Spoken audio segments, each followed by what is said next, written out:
What's up, guys? Okay, we are heading into war number 12 here, the final war of season 24. We're up against SAS. These guys are awesome. We love them. One of our favorite alliances.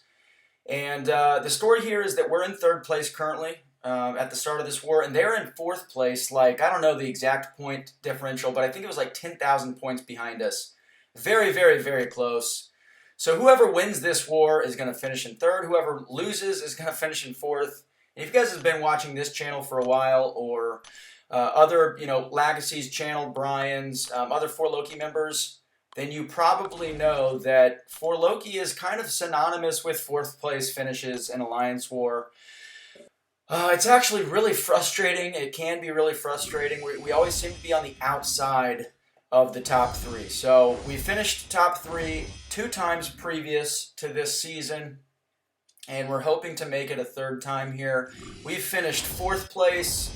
I don't know the exact number, but it's probably close to a dozen times, literally. Like, it's just crazy. So I was back up in Section 1, and I've got 4 fights here in Section 2. I'm going to be using basically Apocalypse for a few of them, and then Quake. Quake is I'm going to use Quake for 2 of them, Apocalypse for 2 of them. So I have Quake, Apocalypse, and Cable. And I have one fight here that I'm really concerned about. And I'll talk more about that. It's my last fight. It's against Kingpin on Node 47. Really, really, really, really good placement. I'm disappointed I didn't think of that placement. I've been placing him on a couple other problematic nodes, but I think node 47 might be the best place for him, and I'll talk about why once we get there. But here we have a HitMonkey on encroaching stun node 26. This is pretty good placement for him because you're going to need to throw specials to prevent encroaching stun from messing with you. You can't Quake it, so you can't shut the node off with Quake.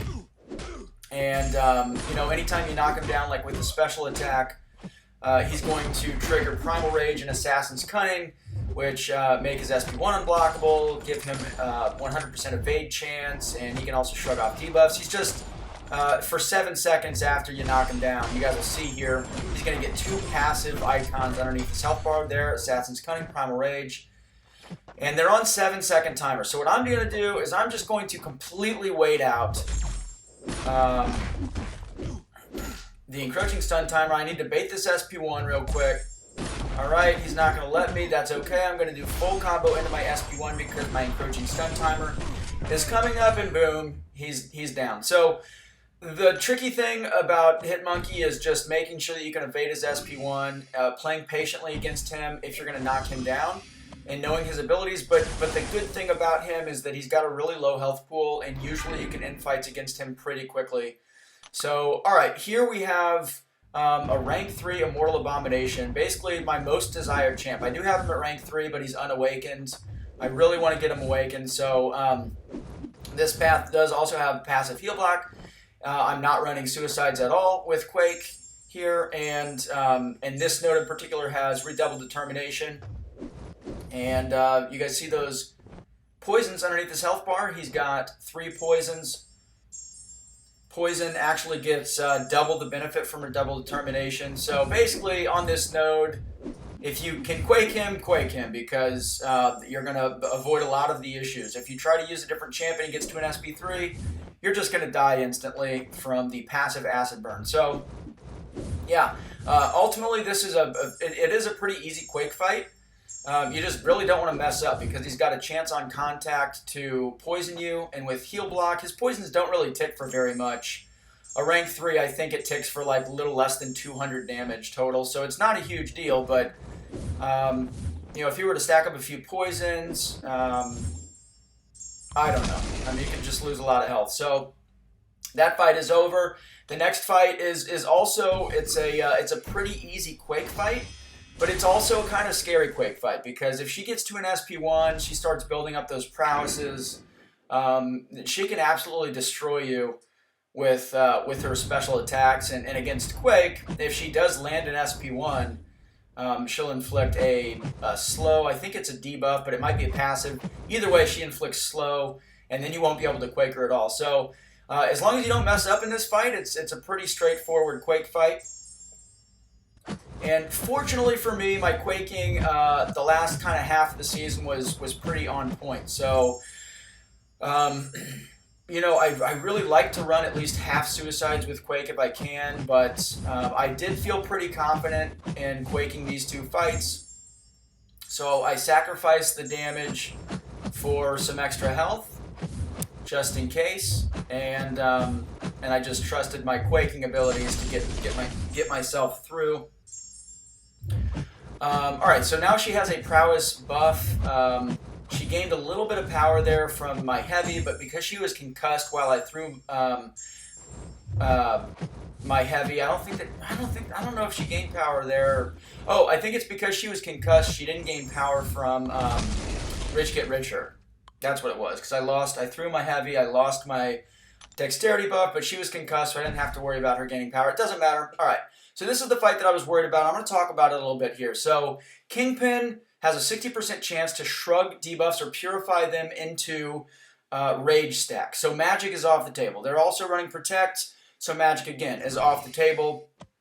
And his SP3 stuns for 3.5 seconds. Now I do have 5 out of 5 limber here. Ultimately, I think that Omega Red is the best matchup here. But we really only have one, you know, really top-notch Omega Red player in my battle group, or that I trust giving really tough fights to. That is Lizer, and I needed Lizer on another path because there were some other tough Omega Red fights. So these guys did an amazing job of spreading out the Omega Red fights. But this node has kinetic transference and powerful from afar. So I go in with Apocalypse. My concern was that I did not have any invulnerability boosts, and I was not confident that I could keep him from getting to an SP3. So there I have to take a little bit of the SP2 on the block, and there for some reason, I don't know why I did that, but I rushed in while he's unstoppable, and now you see I'm kind of at a desperation point. So I'm like, all right, screw it, I gotta go here. I do have 5 out of 5 limber, and I have a special 33% reduction boost. There I got way too aggressive because I was panicking.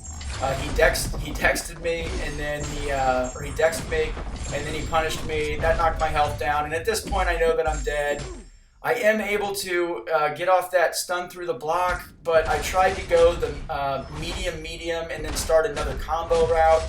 But because he had limber, I wasn't able to get that in. I would have died anyway because I wouldn't have killed him, but it was that close. It was poorly played.